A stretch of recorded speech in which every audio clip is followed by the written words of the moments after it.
A great evening, guys, and welcome in the ring. Let's fight.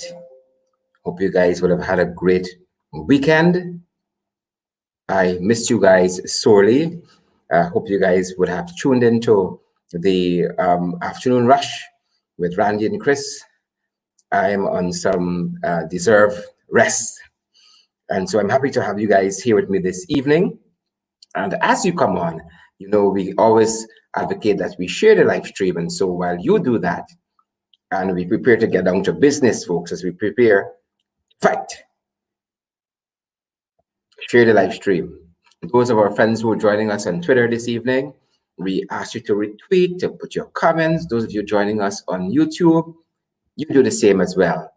And we are going to follow our own advice, and we're going to share.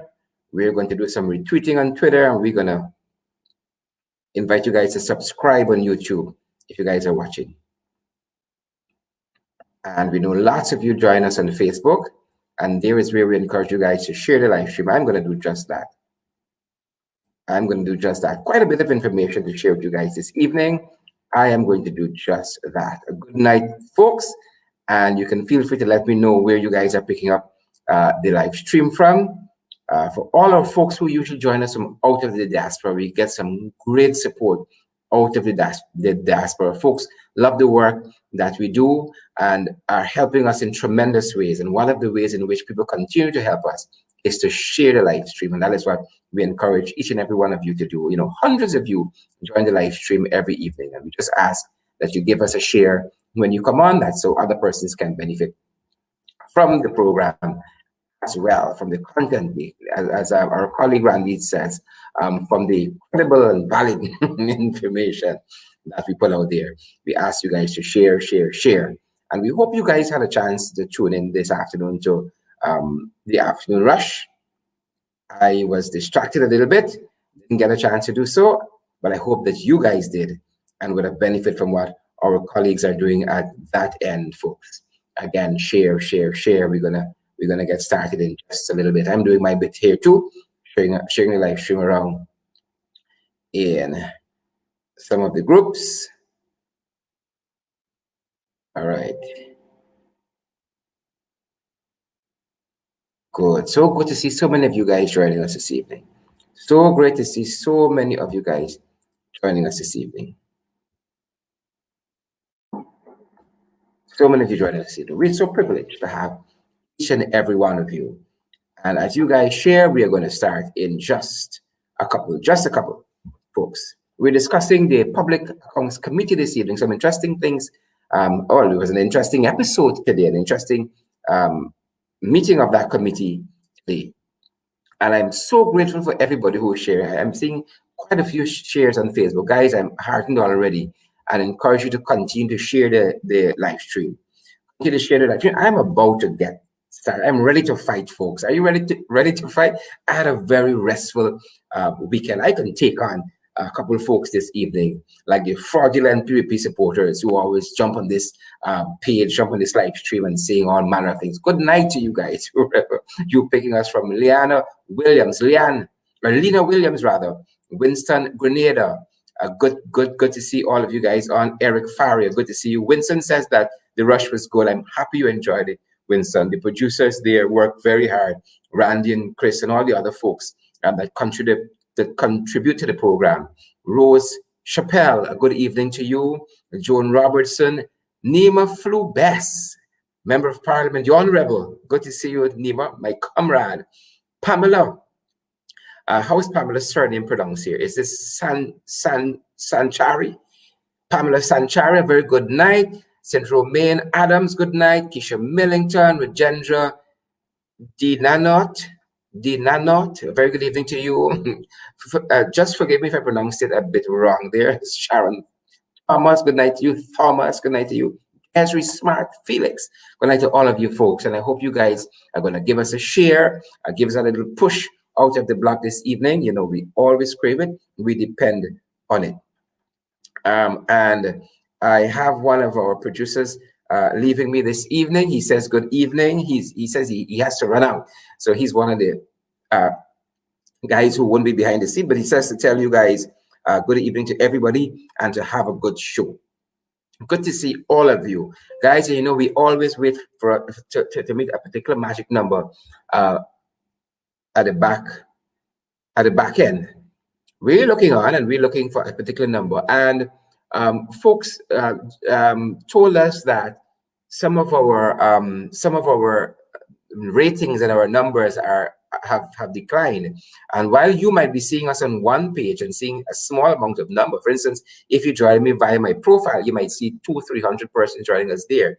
But at my end here, I am seeing the amalgamation of all the places we are streaming to. We're streaming to YouTube, we're streaming to Twitter, we're streaming to Facebook, we're going to be streaming to Instagram shortly, and even LinkedIn very, very shortly. And so we're seeing at the back end here more numbers than you might be seeing at your end. And so Patricia Ray, good to see all of you. Dennis Booker, Diane Mitchell-Henry, Onika Light, Karen Clark, good to see each and every one of you. You guys make the program what it is. Jem Adams, we love you guys. We love you guys. As you guys know, as we wait to hit magic number, we have been working on some merchandise, and I put out on my page over the weekend a coffee cup or a mug that we're going to be doing as part of our memorabilia.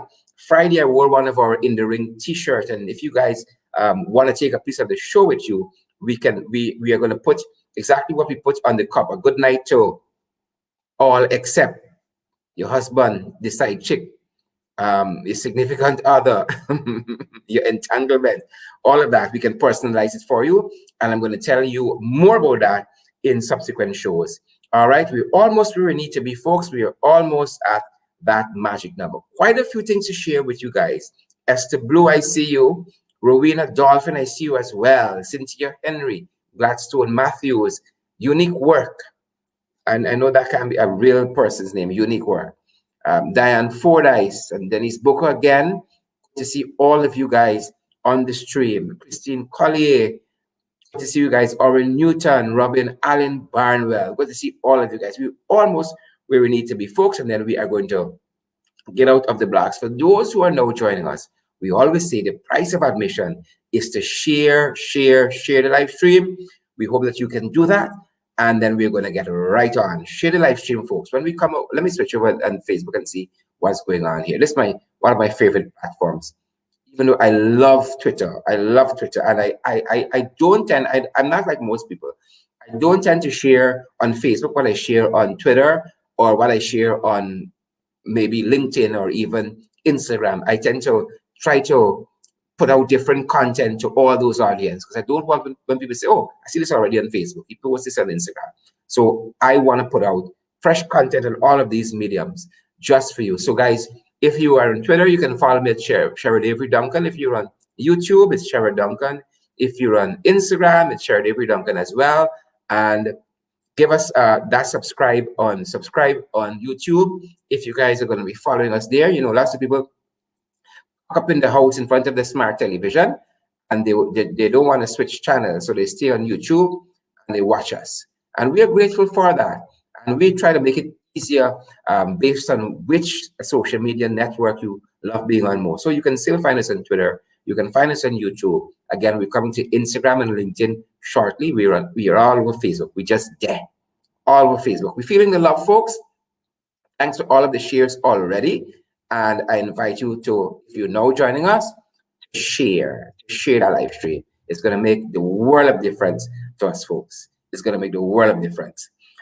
Are you guys ready? I'm eager to go. I am very, very eager to go this evening, folks. And I really hope that all of you guys had a really great weekend. Whatever you did, I hope that it was well done. I see Shaw Gibson asking everybody to please stay safe and to wear your mask. And that's a message we always preach here in the ring, that people must social distance, you must sanitize, you must wear your mask. Anybody know what the numbers are locally here in Ghana for the day? I haven't had a chance to pick at it yet, but I'm certain we're probably in the double digits, if not pushing towards the triple digits. So good to see all of you guys. Are you guys ready? All right, folks, let's fight. And wherever you were this weekend, I hope that you guys know that there was an earthquake this weekend. A 5.7 magnitude earthquake shook the deep South Rupununi. Yesterday it was at approximately 3:05. 3:05, an earthquake shook southern Rupununi, especially an area called 𝗧𝗵𝗴 𝗁, deep south Rupununi, about 3:05. Did you guys feel that? I didn't.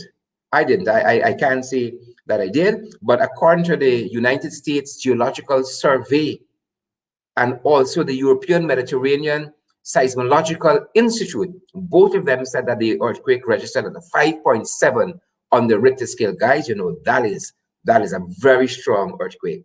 5.7 on the Richter scale is a very, very strong earthquake. And according to the reporting I'm picking up on, it says that the quake would be the strongest to have been registered in Guyana in many years and was felt in Brazil, in Venezuela, and all the way up the coast in the capital city of Georgetown. So did any of you guys feel that earthquake? I personally didn't feel it. I can't say that I did, but apparently a lot of folks said that they felt it. And these are some photographs courtesy of Carlos Croft.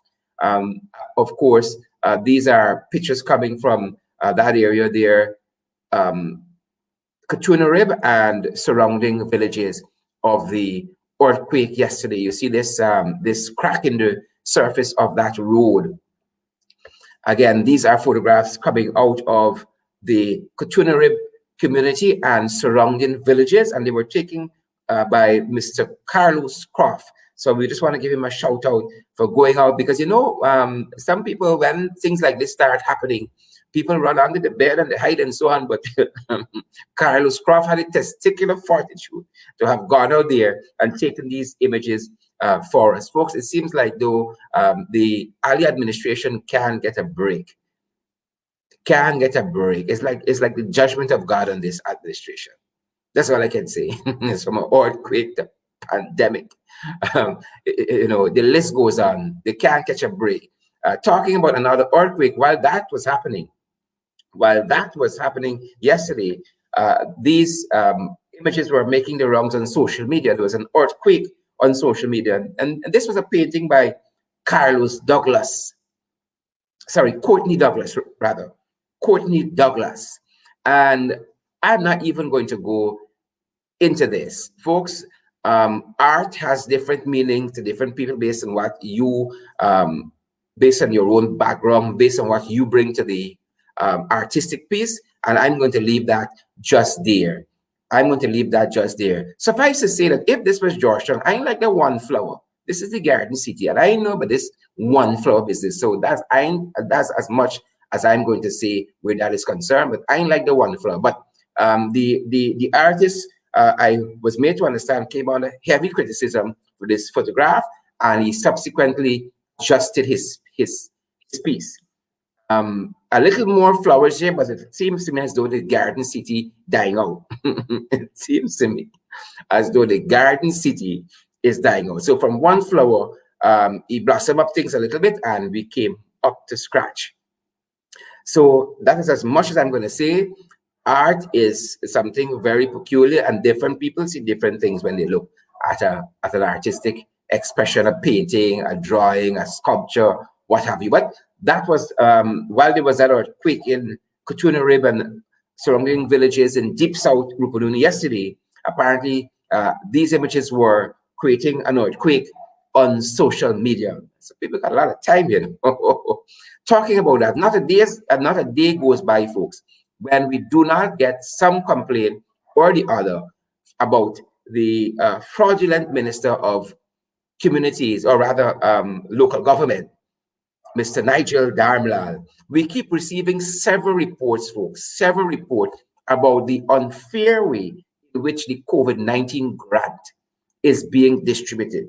And this is being done largely by the Ministry of Local Government. So Minister Nigel Darmlal has purview over this. And just this morning, I got a call from a person who said that the COVID the COVID cash grant team, they were in 𝗧𝗵𝗲 over the weekend.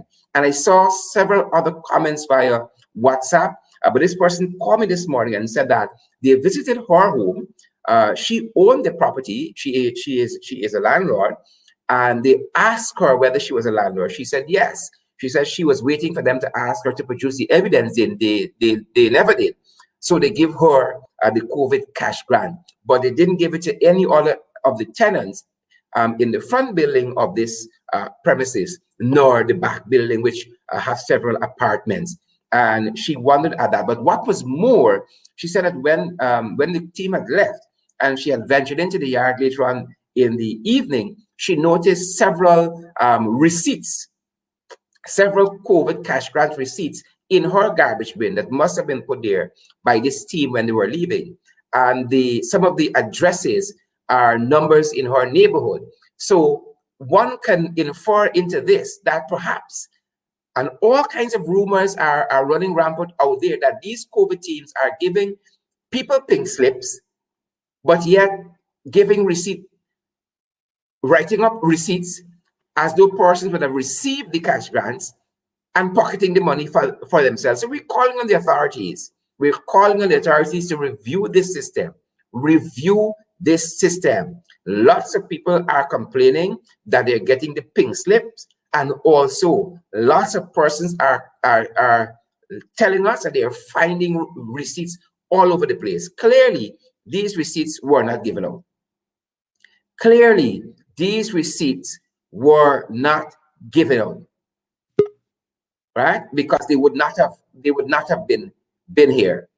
So we're asking those in authority, and we know this cash grant is being managed by, as I said, the Ministry of Local Government in tandem with the Ministry of Social Protection. So we're asking that this be looked into, folks, because a lot of skullduggery is happening here. A lot of skullduggery is happening here. 2 receipts, right, that hasn't even been torn or separated from each other is found in the garbage. And we got quite a few other photographs where people are finding receipts after the COVID cash grant team have left their premises. Good. So a lot of foolishness is happening. And again, we ask the authorities to look into this. Another shockwave over the weekend. Apparently, there was some award ceremony of sort with the Georgetown Chamber of Commerce, and the minister of within the Ministry of Housing, with responsibility for came in for some attention there. People talked about this low-cut dress cleavage. I mean, I ain't got no problem with it per se. I just hope my wife isn't watching. I have no issue with it, folks. None whatsoever. But some folks are of the opinion that this is not appropriate attire for a sitting minister of government. Y'all know the young people. What are you going to do? The minister goes by one code. If you got it, flaunt it. I see nothing wrong with what the minister is wearing. More power to her if she wants to show a little skin. Moving on, folks. Moving on. We are back at this trawler issue. Back at this trawler issue. Secretive giveaway of trawler license, folks. Secretive giveaway of trawler license. Today, after many weeks of pressuring, public pressure, and pressure by the opposition members of parliament, in particular Mr. 𝗵𝗲, the Minister of Agriculture, 𝗧𝗵𝗲 relented and made known of the individual who this trawler license or licenses was granted to. Something stinks. Something is still very, very fishy about this matter. And let me give you a sense of who these trawler licenses were given to. Again, after many weeks. Again, after many, many weeks. The trawler license, according to the Ministry of Agriculture, was given to one Mr. 𝗵𝗲 𝗥𝗶𝗴 𝗵𝗲 𝗥𝗶𝗴 and he is Trinidadian, and he resides in Guyana at 𝗏𝗏 West Coast. At 𝗏𝗏 West Coast. And it is for that reason we are giving, I'm not even going to wait tonight, right? It's a good night to all, except the Minister of Agriculture. And I have my guests waiting. I am coming to them very hastily.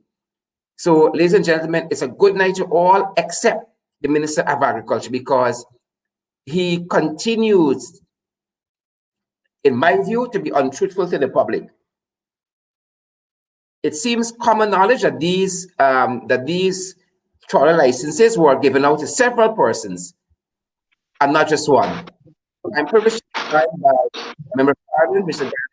Paul, this evening, who is also a member of the Public Accounts Committee in the National Assembly. Ganesh, a very good evening. We were just saying a good evening to all except the Minister of Agriculture, the fraudulent Minister of Agriculture, 𝗧𝗵𝗲 𝗥𝗶𝗴𝗵𝗁. Right ahead, Ganesh. A very good evening. Good night, Sherrod. Good night, and good night to all your viewers. And I trust everybody is hearing me loud and clear. And I know it's a good night to all except 𝗧𝗵𝗲 𝗵𝗲. But if we are to really and truly say good night to all except, because of the long weekend and today, what unfolded today in the Public Accounts Committee, we may want to add some more names to that list. Who would you recommend? Who else would you recommend? Well, for now, I have the infamous Bishop 𝗏𝗏. His behavior today in the National Assembly was atrocious. And honestly, it's not as though I expected better, because he is known for his callous behavior. He is known for his derogatory comments, and he is known for his pretentious posture in public life. And he claims to be a bishop, but in my humble view, what I have noticed today is someone who is far and very far from the Holy Scripture. And I only hope to God that he changes his ways if he wants to continue to articulate himself as a man of God. Well, Ganesh, you know, the good book says, many shall say, Lord, Lord. And he will say on the great day of judgment, depart from me, I never knew you. That is true. Moving on, we were made to understand that, again, the PPP continues its onslaught in the Public Accounts Committee, where they are attempting to remove the chairman, the sitting chairman of that committee, Mr. David Patterson. Tell us what transpired today in that regard. All right. First, what our listeners and viewers should understand is that the Public Accounts Committee is a standing committee of the National Assembly. So it is like an arm of the body, or a foot of the body, or a room in a house. It is a part of that house, the Public Accounts Committee, like many other standing committees. And the National Assembly is guided by standing orders. And the standing orders can be found in a book like this. And all of us, we have copies of this standing orders of the National Assembly. And for the record, I mistakenly brought away 𝗏𝗵𝗶 copy. So I'm putting it on record so he would not think that I stole his book. We were made to understand there were lots of accusations about stealing. I'm gonna bring that up in a little bit, just to put you on notice. Yeah. Yes. And what happened today is, when we commence the Standing Committee of the Public Accounts Committee is guided by an agenda. So we reach every Monday at 10 o'clock in the morning, and we close at 6 p.m. or we go until 6 in the evening. And we are guided by an agenda. The agenda spells out what is it that we do. The function of the Public Accounts Committee is to examine government's spending or government's expenditure. Unfortunately, the last Public Accounts Committee did not complete their duties, and for whatever reason. But we are left with a backlog of work dating back since 2016. And what we did at our first meeting was to put a measure in place so that we can be able to complete the backlog of work. Right now, we are examining the expenditure of 2016, and we have agreed. Let us welcome Ms. 𝗧𝗵𝗲 𝗥𝗶𝗴, Member of Parliament and also a member of the Public Accounts Committee on the side of the opposition. Welcome, Mrs. 𝗏. Good night. Good night, Ganesh. Good night, Cheryl. Good night. Good night. So we have agreed that we will deal with 2016 accounts now, and if we are to continue with the pace at which we are moving, it will be done in a manner that will cause us to move to 2017 and 2018 very quickly. And we have accepted as a committee that we are going to merge 2017 and 2018 together so that we can complete the work as quickly as possible and we can be kept up to date with our functions at the PAC level. In an ideal situation, currently, if everything was well, we would have been examining 2020 expenditure, which is the 2020 budget that was passed recently in the National Assembly. Because of how the People's Progressive Party behaved today and before today, 𝗧𝗵𝗴 acted similarly a meeting before. We are of the opinion that the PPPC is running from public scrutiny. They are running from us as opposition examining their spending and the manner in which they are spending taxpayers' money. It is young people like myself, like yourself, the working class, and all the persons who would have toiled in the soil of Guyana to make us a better country and put us where we are. It is their taxpayers' money that the government is spending. And it is them who want to know what is it you're spending our monies on. There are a number of issues surrounding the PPPC and their wanton spending of taxpayers' money in the last 3-4 months. And we have endeavored to ensure we justify and they justify the spending of taxpayers' money. What should be done? They have recognized that, which should be done, but they have recognized that we are not a bunch of walkover members in the PAC. We know what we are about and we are going about what we have to do in a manner that will ensure public scrutiny. Let me fast track to today. 𝗧𝗵𝗴 stood and she disrupted the agenda items with an intention to move a motion. And our motion is to remove the chairman of the Public Accounts Committee because she and her cohorts lost confidence in the chairman, which is David Patterson. That is what she said.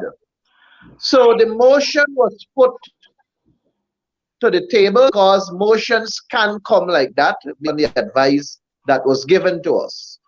While we were debating the motion, 𝗧𝗵𝗴 spoke first.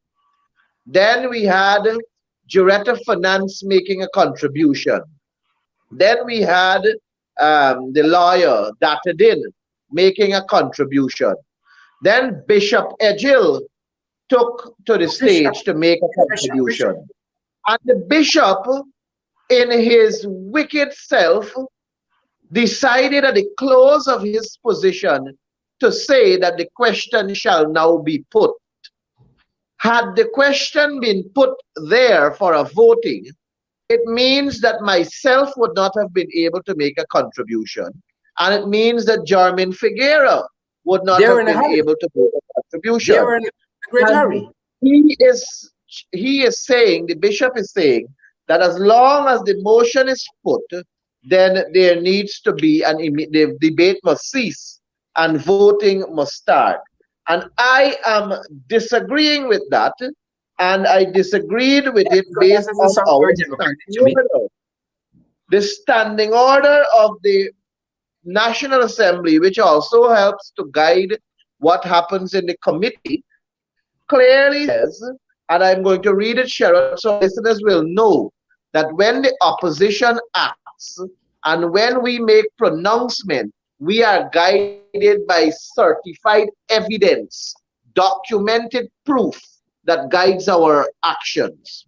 The standing order says, after a question has been proposed, and members may at any time during the course of debate rise in his or her place and move that the question be now put. That is what 𝗥𝗶 did.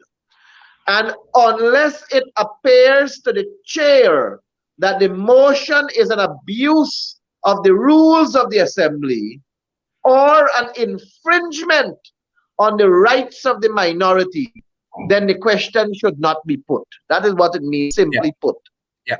So if the chair says that I don't think it is right for us to put the question now because we are infringing on the rights of other members to contribute. And that is standing order 44. And 𝗥𝗶 didn't find favor with that. But anyhow, we had a robust back and forth. We had exchange of words, very, very evil, demonic words. And I must say I was shocked to my core when the bishop told me that my bones will rotten and ants will eat them. That is what he told me. He said that I must mark those words, that he's telling me that my bones will rotten and ants will eat them. Well, I'm happy that you mentioned that because we do have an audio of that that is making the rounds on social media. And I want to play it and get a reaction from yourself and 𝗧𝗵𝗲, and then we're going to pick up back on the discussion. And can I ask the members to refrain from throwing banters at each other in the interim while we get... Refrain from allowing members of the side to use insulting language against other members. That is what is about. When it suits your interest,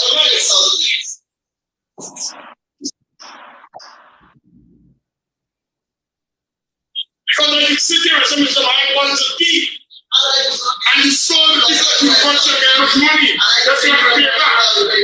Yes. I will sue you again. I will sue you again for that. For ridiculous. But the truth of the event is all the people who want to get much money. That's what you did. I never pay back. I never kill anybody. That's an accusation that your political money is see you. I will sue you. Remember you said when there's something. Remember you said you are feeling. Remember you said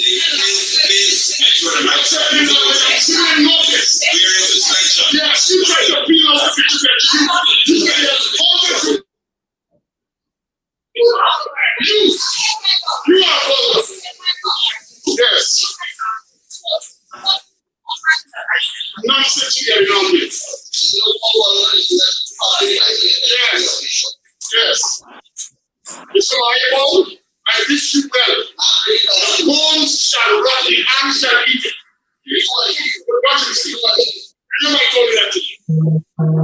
There you have it, folks. Casting all kinds of unfounded allegations. I'm shocked by Bishop 𝗥𝗶. I'm shocked. I'm not.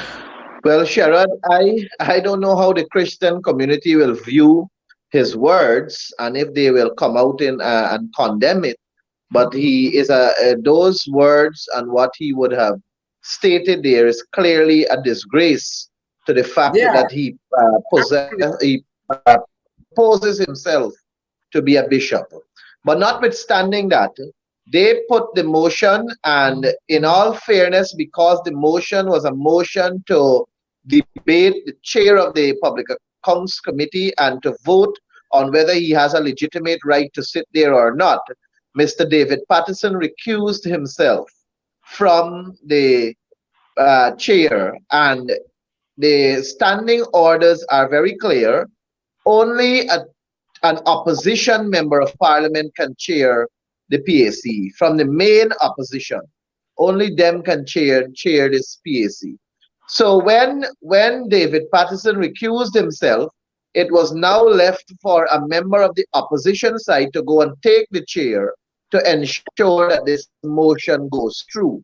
And of course, because the PDP, because they have the larger number, they have 5, they believe that we would just go there and sit like mad people and allow them to put a vote against our wish and will.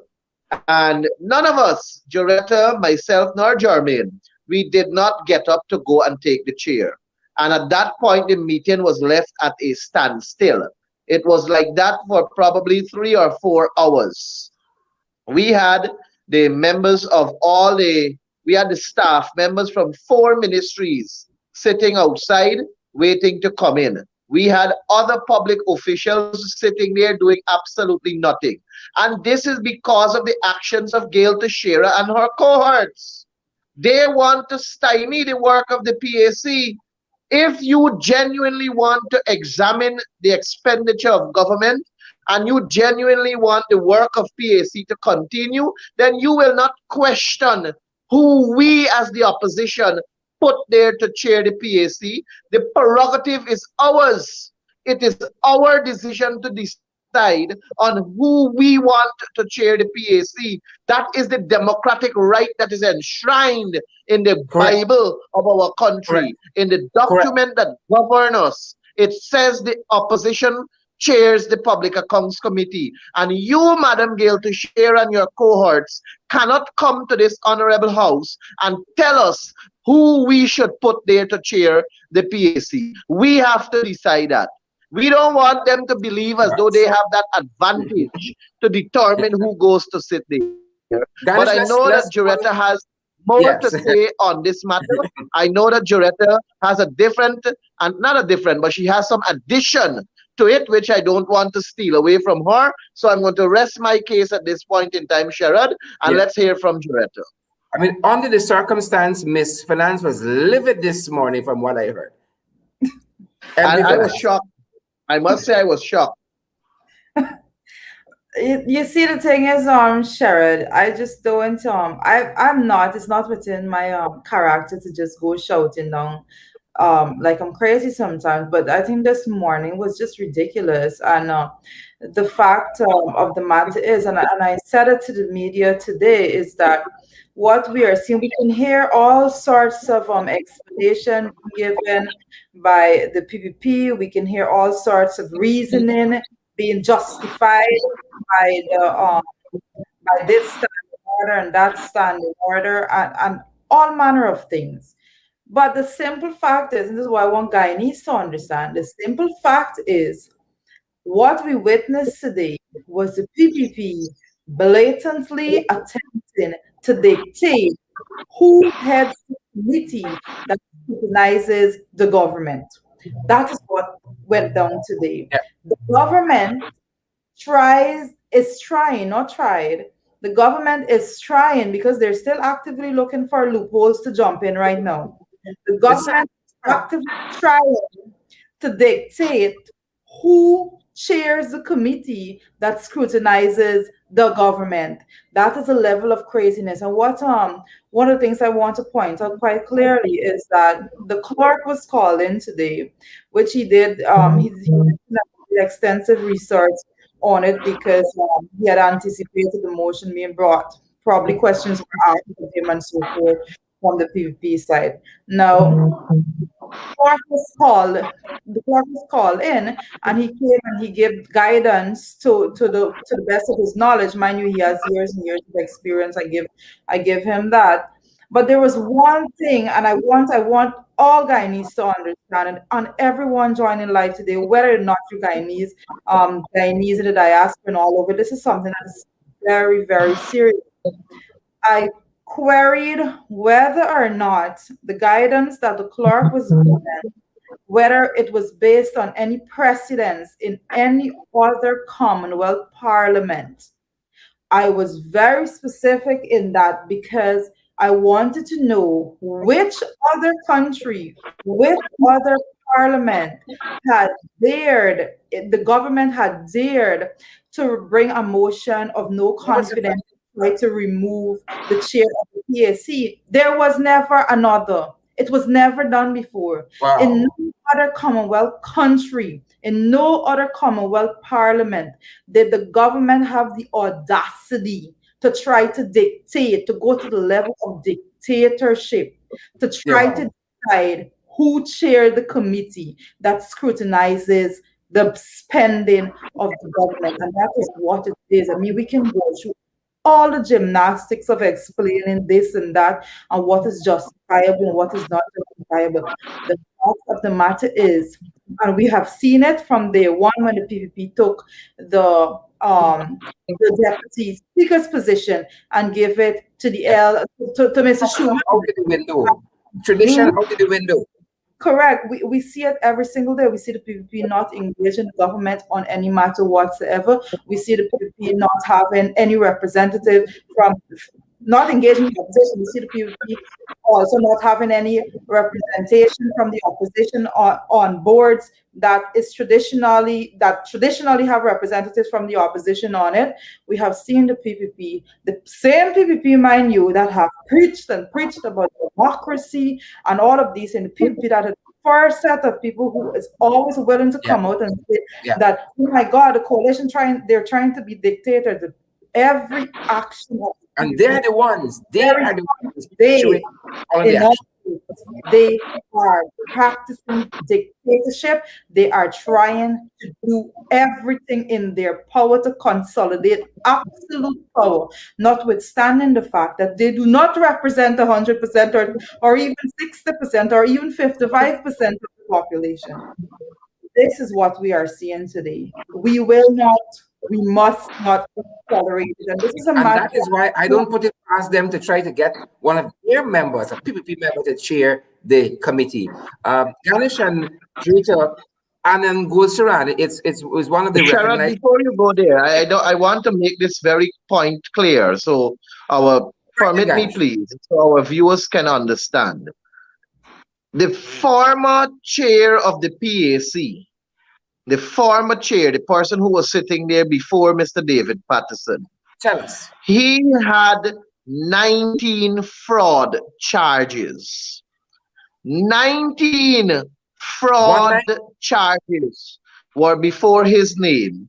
And we in the coalition did not challenge his position as the chair of PAC because we recognized that the authority of selecting the chairman lies with the opposition.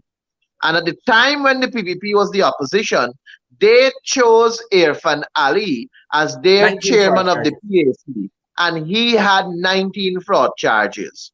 Now the PPP is coming to the House and they're saying that David Paterson should not be the chairman because of some allegation that cannot be proven. No, and it is over something. They cannot even prove that. Joretta, 1 minute. I want to make this very clear. That is the hypocrisy and that is the duplicitous behavior of the People's Progressive Party. So when persons like myself and other right-thinking Guyanese say that the PPP is a pack of hypocrites and they're full of people with duplicitous behavior, that is a clear example to show where the duplicity is and where the hypocrisy is. And we must not fool ourselves. We had one chair with 19 fraud charges. Right now we have one with no charges based on what they're putting before us. And they're telling us who we must put as our PAC chair.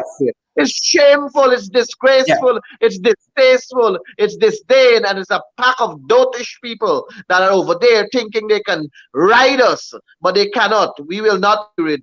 Joretta, sorry.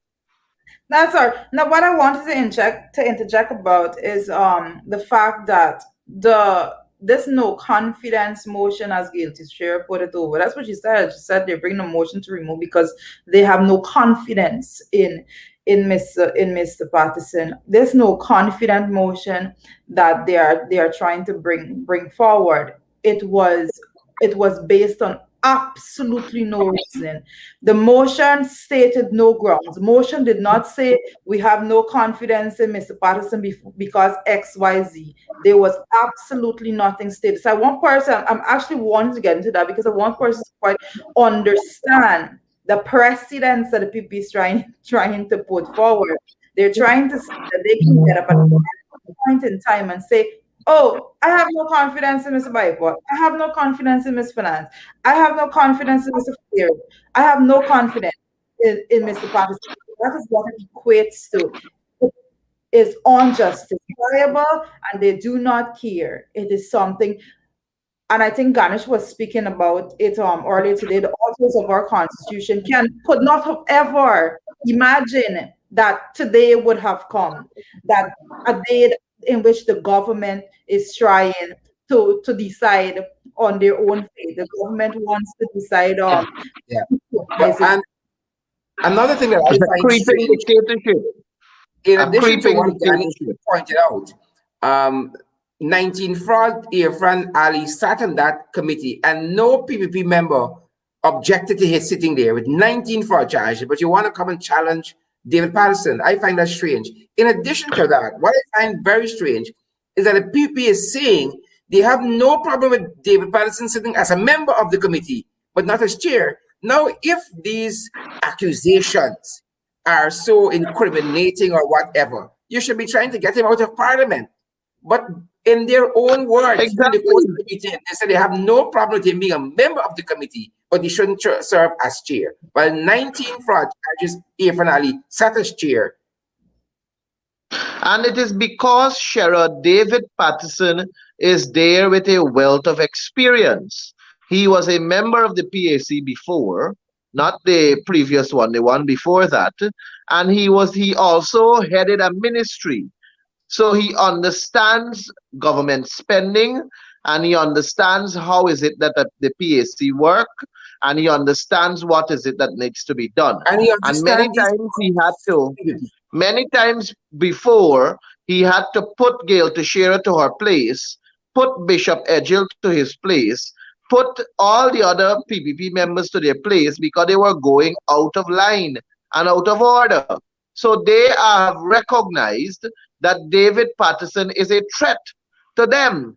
And David Patterson will basically unearth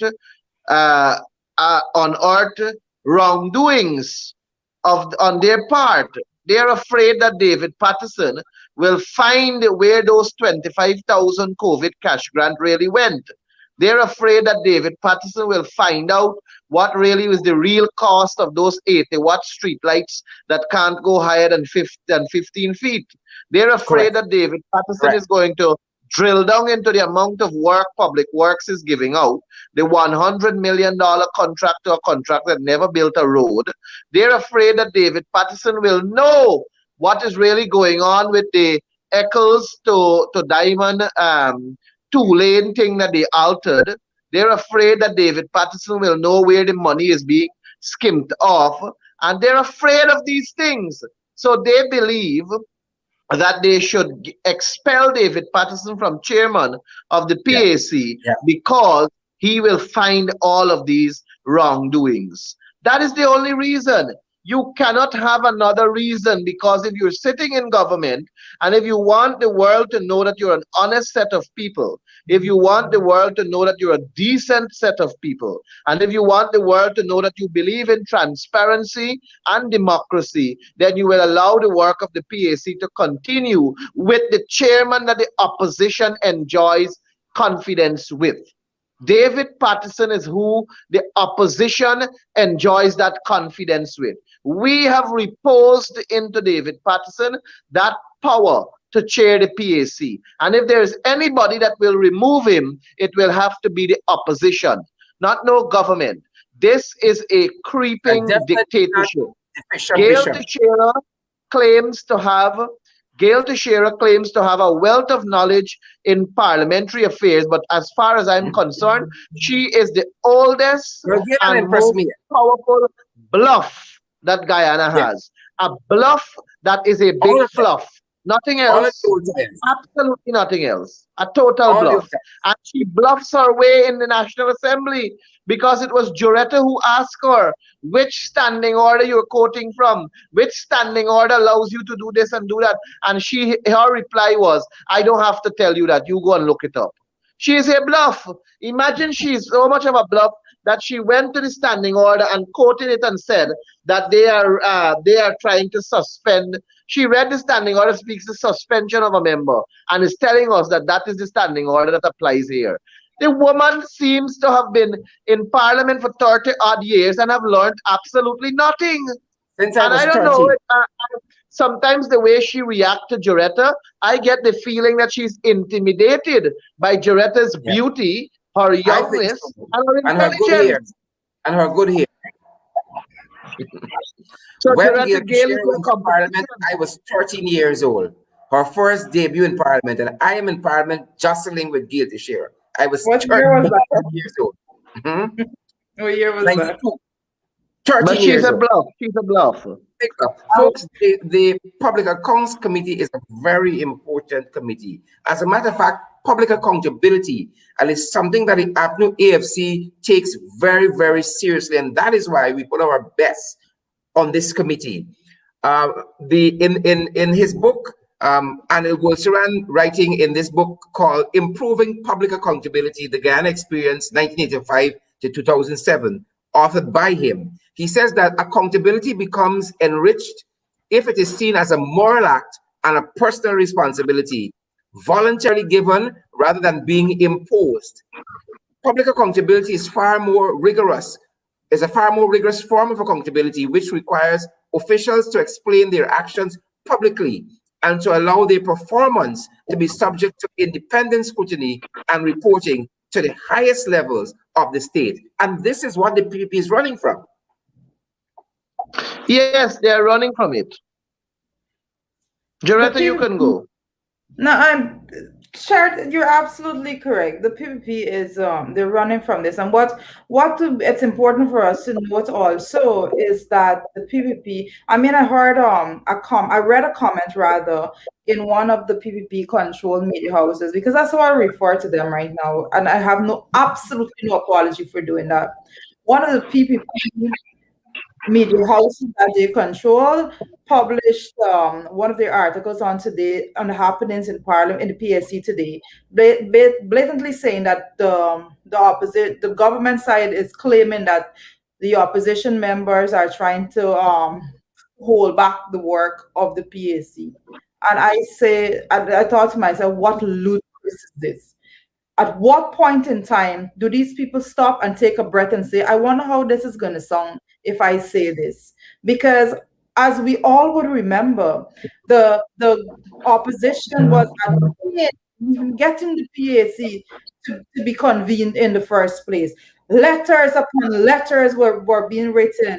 Absolutely no response was given at one point. We had literally take to the media, take it to the public, and basically force the hand of the PPP in order to have the PAC in place. And now, how dare the members of the PPP even come to open their mouth and say something? We will not accept that. We will not accept it one bit. We will not accept them trying to remove the functional chair, the chair that we have confidence in, the chair that the people of Guyana have confidence in. We will not allow it to go down like that, Mr. Duncan. What I can further say, and this is the seriousness of which the PPP is trying to do right now. Because there was no precedence ever before in any other Commonwealth Parliament, because of that, whatever is done in the Parliament of Guyana will be setting the precedence for other parliaments within the Commonwealth on this matter. That is how dangerous it is. The precedence is being set right now, and I said it today. I said the decisions that we make every step of the way moving forward with this is going to be the precedence that is looked at in other Commonwealth Correct. parliaments. But even backside. Now we're opening the door in other countries, in other Commonwealth parliaments, for the government to go and remove the chair of the PAC to have it their way. This is the level of the threat to democracy that PPP is posing right now. Not only in Guyana, but throughout the Commonwealth, the PPP is posing a significant threat by trying to set a precedence that the government, by virtue of having a majority, could blatantly dictate the way in which every single thing is done. It's not something that anybody should take lightly. They're doing a lot of foolishness. I say this in light that any other government in office, it will be completely wrong to do. If the PPP gets away with this blatant attempt to completely dismantle that have been in place for years, it will be a severe blow to democracy in this country, Mr. Duncan, because any other government that is in office will have power as well. It is nothing lightly. We cannot take it lightly. Well said. MP 𝗏𝗵𝗲 MP Director Finance, I know you guys are very, very busy folks, and you put in the work. We just don't only show up to these meetings unprepared. That's why we can stand in defense, stand on the vanguard for the Guyanese people against the tyrants like 𝗏𝗏, against the tyrants like the 𝗏𝗏. And we want to applaud you guys for the hard work you're doing in the Public Accounts Committee, led by the able David Patterson. And thanks for coming through on the program this evening. Sherrod, I want to make one final comment, if I may. All right ahead, Ganesh. We are heading in a direction where, as I said before, it's a creeping dictatorship. And I admire the fact that you are having this program in the ring, where we can use this platform to enlighten our citizenry, and we can basically edify them on what is taking place in our country, what is happening in our country, in the political arena. But I think that we have a greater role to play as citizens of this country. And I want to take this opportunity to encourage your listeners that they should take that bold step and call what they see, call it as it is, call out these people for their behavior. Yes, we are doing it. Yes, we have to do it.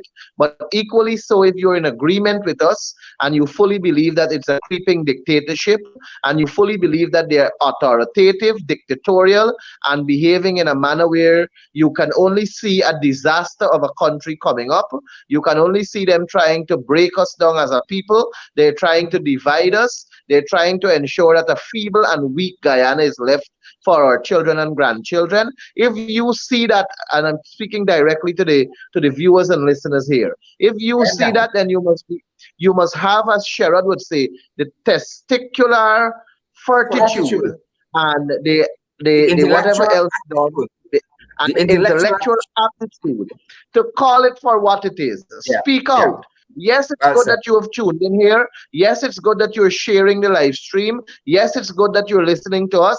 But you must be also able to call it for what it is and speak for what it is. Stand your ground. Let us be a united force. Let us come together as one people, and let us bond ourselves together and call them out for what there is. And when we pressure them, it will force them to act within the law, which is something that they cannot do. And that will lead to them getting out of the office they're squatting in. Thank you, Sherrod. Well said. MP 𝗏𝗵𝗲, Director Finance, thanks for being my guest this evening in Close Up. Thanks very much, folks. Thank you.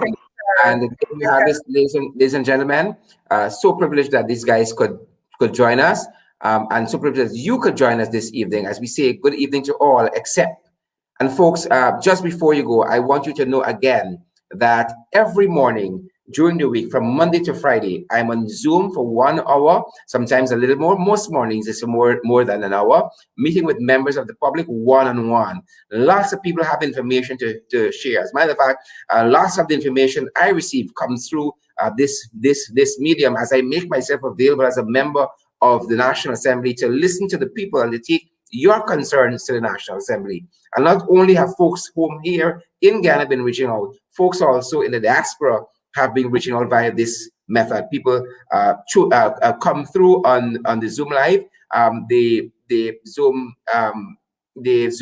what you call it, the credentials are on my Facebook page, Sherrod Avery Duncan on Facebook. For those of you who are not joining me from my Facebook page, it's pinned to the top of my Facebook page. So you can always come to my Facebook page and you'll get the information there. From 9 to 10 in the mornings, Monday to Friday, I'm on Zoom Live, one-on-one for any concerns that you have, any issues you want me to help you to look into, or any information you want to share. We get lots of information, all this skullduggery that's happening with the COVID cash grant.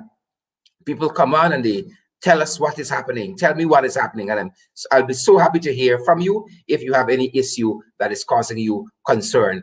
Folks from the Guyana Post Office Corporation reached out to me recently based on something that I said concerning the General Registrar's office.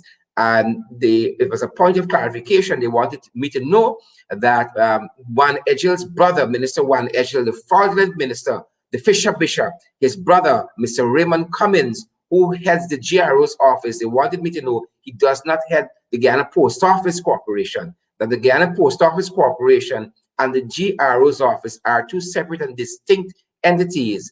The individual went on to say that the General Registrar's office rents this space within the Guyana Post Office Corporation, and they are not linked otherwise. They have a contractual arrangement, basically saying that Raymond Cummins is now on a we.